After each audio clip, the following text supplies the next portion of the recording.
e o Fluminense fazendo uma campanha histórica. Não é isso, Bandeira? Muito histórica. Tá mexendo com os torcedores rivais, que eu sei. Quem secou... O WhatsApp O WhatsApp não para nos grupos de determinado clube aqui, rapaz. Tá uma bagunça. Mas parabéns ao Fluminense. Vitória enorme, assim, espetacular. Eu lembro que quando o Al Hilal eliminou o Manchester City na segunda-feira, muitos tricolores até no estádio, no jogo do City, comemorando. Sim. E eu pensei, olha, estão comemorando bastante, mas o Al Hilal acabou de fazer um grande jogo contra o City. Não deve ser simples. De fato, não foi simples, mas o Fluminense mereceu. Eu dizia aqui, fora do ar, que essa situação, esse negócio de projeção, tá cada vez menos com alguma coisa, né? Porque o Fluminense está surpreendendo o mundo. Hoje dá para falar que o Fluminense está surpreendendo o mundo. Parabéns ao Renato Gaúcho. Que trabalho, organização e foco do time, por ele orientado também. Vamos falar muito, realmente bonita a campanha. Bonita não. Linda a campanha do Fluminense Histórica, até aqui, histórica. Independente do resultado de como vai terminar essa Copa do Mundo, a campanha do Fluminense já é histórica. Raíza, tá por aí você que... Grande Raíza, boa noite, aqui, Raíza. Aqui. Tá frio? Ué? Prendeu aqui. Você já mudou de país? Já está no Brasil? Será que eu já tô no Brasil? Pelo casaco? Pelo casaco? Pelo casaco, né? Já cheguei. Salve, salve, Garone, Bandeira, a galera toda do chat aí. Eu acho que a palavra para resumir o Fluminense nesse momento, na verdade, são duas palavras, né? A surpresa, porque para mim é a grande surpresa dessa competição, sem dúvida nenhuma, e também histórico. A campanha do Fluminense, independente do que aconteça até aqui, ela é histórica. Foi um jogo cheio de nuances, né, diante do Al Hilal, que é uma equipe fortíssima e será ainda mais forte daqui em diante, com o trabalho do Inzaghi, que acabou de começar. Vale ressaltar que o Inzaghi assumiu o time na véspera da Copa do Mundo dos Clubes, não teve tempo ainda de trabalhar e mesmo assim conseguiu mudar um pouco o estilo de jogo da equipe e fazer jogos gigantes, como jogos contra o Real Madrid, como o grande jogo que fez contra o City, como o grande jogo também que fez diante do Fluminense. Isso só valoriza mais a vitória do Fluminense, a classificação do Fluminense, um jogo que teve de tudo. Eu comentei há pouco em uma das minhas redes sociais, teve emoção até o final, teve gols, teve defesaças dos dois goleiros, que são grandes goleiros, o Bono e o Fábio. Teve muita concentração dos jogadores do Fluminense também, e acho que isso é muito importante destacar. O Fluminense está muito bem defensivamente, time que, se não me engano, só sofreu menos gols até aqui do que o PSG, se não me engano, é a segunda melhor defesa da competição. Então, assim, o Fluminense com muita justiça garante essa vaga na semifinal da Copa do Mundo. Sofreu Só dois sofreu gols, três gols, acho que foi. dois do Sam e um hoje. Um hoje, Exatamente. Só sofreu gol em dois jogos. Só quem sofreu menos foi o PSG, né? Raíza, o PSG sofreu gol de quem? Eu não lembro. Pelo jornalismo. Só pelo jornalismo. Ela sofreu esse gol do Botafogo? Foi isso? Eu não lembro de outro gol que eles sofreram, não. Acho que foi só esse. Foi só esse gol. Do foi quanto contra o Seattle? Contra o Seattle foi 2-0? 2-0. Então só sofreu o gol do Igor Jesus, falando sério. Não, só sofreu o jogo do Botafogo. Então, assim, é gigantesca, né, a classificação do Fluminense, a história que o Fluminense está fazendo na competição, e todo mundo vai ter que aturar o Renato Gaúcho, né? Não tem jeito. Vai ter que aturar o Renato Gaúcho. Não, o Renato, eu até brinquei na última vez, que o Renato estava caminhando para ter uma estátua do lado do Tom Jobim ali em Ipanema. Os dois caminhando, né? Tom Jobim com o violão, o Renato ali com a bolinha embaixo do braço, indo jogar o futebol, né? Mas assim, sem brincadeira, o trabalho do Renato principalmente, porque assim, eu vejo, né, pelo menos o Fluminense chegando nesse ponto da Copa do Mundo, com esse tamanho, com esses resultados, muito pelo trabalho do Renato. Né? Porque o próprio torcedor do Fluminense não acreditava. Né? É claro que agora o torcedor vai começar a acreditar, já tem acreditado e com muita justiça. Mas é muito do trabalho coletivo desse time, aí passa pelo sistema defensivo, né? De ter encontrado uma forma de jogar essa trinca de zagueiros, por exemplo. O trabalho do Renato é sensacional, é exemplar, assim. E é um cara que apanha muito, né? A carreira toda como treinador, o Renato sempre foi contestado, acho que muito até pelo perfil. pela forma, né? Do jeitão do Renato mesmo, é boleiro, é o jeito dele que ele tem, sempre foi e não muda.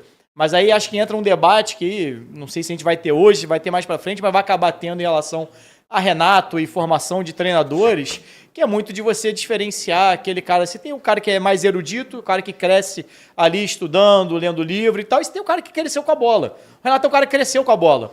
Até o Inzaghi, antes do jogo, falou, cara, eu era da base da Roma e eu via o Renato jogar. Eu estava assistindo os jogos da Roma e o Renato estava lá jogando. Então o cara cresceu no futebol, a vida do Renato é futebol. Então é claro que o Renato entende muito de bola. Talvez a forma de se expressar, até a forma dele passar isso para os jogadores não seja o que hoje grande parte dos treinadores trabalham, né? A didática da bola ali. Agora, é indiscutível que o Renato entende de bola, entende muito. E chegou essa Copa do Mundo para não deixar nenhuma dúvida, independente do que aconteça daqui para frente. O trabalho do Renato, o trabalho do Fluminense é histórico, mas a mão do Renato, o que ele tem feito com esse Fluminense para tornar competitivo, dentro da limitação gigante que tem o elenco, que todo mundo sabe disso, é absurdo. O trabalho do Renato é para tirar o chapéu.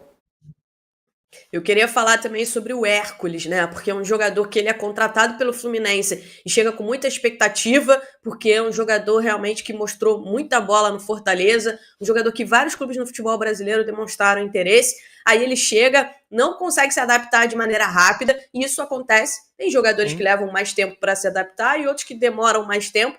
É natural. E acho que quando você demora para se adaptar, a questão da confiança, ela também pesa, né? Você acaba ficando sem confiança, isso é normal.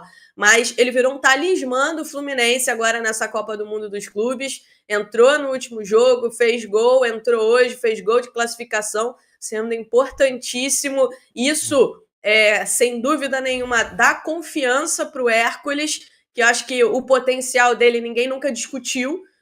Sempre ficou muito claro o potencial que ele tinha, mas não tinha encaixado ainda no Fluminense. Depois desses 2 últimos jogos, dos gols decisivos, eu tenho certeza que o Hércules tem tudo para deslanchar com a camisa do Fluminense e tem sido aí o talismã e méritos também do Renato, né, que não desistiu do jogador, insiste nele e fez a substituição, entrou em campo de novo, fez o gol aí da classificação. Então é importante destacar esse momento do Hércules. E o Hércules, ele começou no Atlético Cearense. Ele foi muito bem no estadual, jogou muita bola. O Fortaleza pagou acho que 250 mil, 300 mil na contratação do Hércules. O Fluminense lembra que pagou uma grana alta, acho que pagou mais de 20 milhões, se eu não me engano, pelo Hércules. Então, assim, você vê como é que um menino que até outro dia estava jogando um estadual pelo Atlético Cearense, hoje está fazendo gol na Inter de Milão, gol no Al Hilal, classificando o Fluminense para a semifinal. É o tipo de história e saindo do banco, né? Não é nem que o Hércules está ali jogando, ele perdeu a condição titular para o Bernal, jogou muita bola contra o Borussia, o Hércules. Parecia que o Renato tinha encontrado aquela trinca de meio campo, Hércules, Martinelli e Nonato. E aí o Renato vem com o Bernal nos últimos jogos, Bernal jogando muita bola também, e o Hércules se tornando essa peça que chega, entra no segundo tempo e acaba definindo os jogos, e nem é tanto a dele, né? É mais um volante, mas era um volante de chegada, mas 2 gols em 2 jogos é muita estrela, né? Pois é, um volante de personalidade, porque o gol sai de uma tentativa de chute dele. Sim. Ele chuta, a bola desvia, sobe, o Samuel Xavier ganha pelo alto, ele já aparece ali no espaço para finalizar. E aí o trabalho do Renato Gaúcho, o Hércules, no caso, é um jogador que precisou de um pouco mais de tempo para se adaptar. Cada jogador tem um tempo para se adaptar à novidade, a um novo clube. E o trabalho do Renato Gaúcho é um trabalho de organização coletiva e que potencializa o individual. Então você vê um Ignacio jogando aquilo que a gente não esperava que ele pudesse jogar. Ver o Freitas jogando Freitas, né? aquilo que ele... Porque do Fábio você espera, do Thiago Silva você espera, do Arias você espera muito, do Cano, que mesmo perdendo um gol hoje, você espera que ele vá ser decisivo. Só que do Ignacio, muita gente não esperava muito, do Freitas também não. Nós vimos hoje o Fuentes, cadê o João Cancelo? Ele cancelou o Cancelo, foi isso, né? O Fuentes, então, ali... Pô, e o René já estava bem, né? O então, René já estava bem, o até Fuentes os reservas do entrou no lugar dele. Bem. Mesma coisa, Samuel Xavier e Guga. Sim. Hoje até na narração, o Vilani falou, o Roger falou, o Guga quando entra e é necessário, é preciso, ele entra ligado e logo ele já tirou uma bola pelo alto de cabeça. Então o Renato potencializou os jogadores de que não se esperava tanto e o coletivo está funcionando muito bem. E a gente pensa no coletivo só sem a bola, porque são 3 zagueiros atrás da linha da bola, esperando. Quando o Fluminense precisou ter a bola, o Fluminense foi bem também. Sabe jogar, né? Independentemente do tempo. Na hora que teve que tocar de lado no meio-campo, esperar um pouco, trocar figurinha, fez. Quando teve que ser mais incisivo também. Forçou o erro do Renan Lodge, o Cano perdeu um gol. O Bono foi muito bem, porque é um goleiraço, mas o Cano ele costuma definir rapidamente. E ali ele tentou surpreender com o drible e não conseguiu. Mas o Fluminense estava atento para aproveitar uma falha do Al Hilal, que até falhou pouco, né, na saída de bola. Sim. E numa que deram, o Cano estava ligado. Então, para todos os aspectos do jogo, o Renato Gaúcho preparou esse time. É impressionante. Eu realmente não esperava, acho que ninguém esperava esse trabalho para a Copa do Mundo, dado que vinha sendo feito aqui no Brasil. Embora um pouquinho antes da competição, o Fluminense tenha melhorado, tenha evoluído, fez um bom jogo lá contra o Internacional. Só que uma coisa é você melhorar um pouquinho aqui a nível nacional e fazer uma Copa do Mundo como essa, com o Renato Gaúcho e com a equipe do Fluminense, que não tem tantas peças assim. Você olha para as substituições, são sempre muito parecidas, né? Vai entrar o Lima, vai entrar o Nonato, vai entrar o Everaldo. É sempre a mesma coisa, porque ele não está utilizando o Ganso, conta de ritmo. E tem outros jogadores. De intensidade também, né? Intensidade. O Soteldo, que foi contratado para a competição, ainda não pisou no campo. Então, parabéns, assim, total. Eu acho que talvez a gente vá acabar, não sei se agora, talvez mais pra frente, e essa Copa do Mundo acho que vai trazer muito isso pra gente, debater o nosso nível de futebol, que a gente já debateu no iniciozinho, né? Porque antes poderia ser uma casualidade, né? O Fluminense foi bem contra o Borussia, o Botafogo foi bem contra o PSG, mas jogou mais fechado. Eu acho que a gente está começando talvez a entender, acho que já entendeu a grande maioria, mas vai reforçando. A ideia é que o futebol aqui não é ruim como muita gente... É a proximidade. A minha visão passa muito por isso. É tão próximo da gente, e é natural do torcedor cada erro de passe para a bola do Cano, por exemplo. O Cano perdeu ali com o Bono, mas venceu. Se o Al Hilal tivesse vencido por 2-1, certamente aquele lance do Cano teria, assim como o lance do Everaldo contra o Borussia, teria tomado uma proporção muito grande. É a proximidade que a gente tem. Isso é bom quando ganha, que joga lá para cima, e a derrota acaba tendo um peso maior. Então a gente acha que naturalmente a gente acaba comprando essa ideia. Futebol é assim, né, Garoni? Pois o Koulibaly, por exemplo, lá do outro lado, está sendo cobrado por ter furado aquela bola. Sim, porque ele furou uma bola ali na pequena área. A bola veio em cheio ali, só para ele finalizar, ele furou a bola, né? E é isso. Você imagina se fosse o Thiago Silva fazendo isso. Precisando do gol. Exatamente.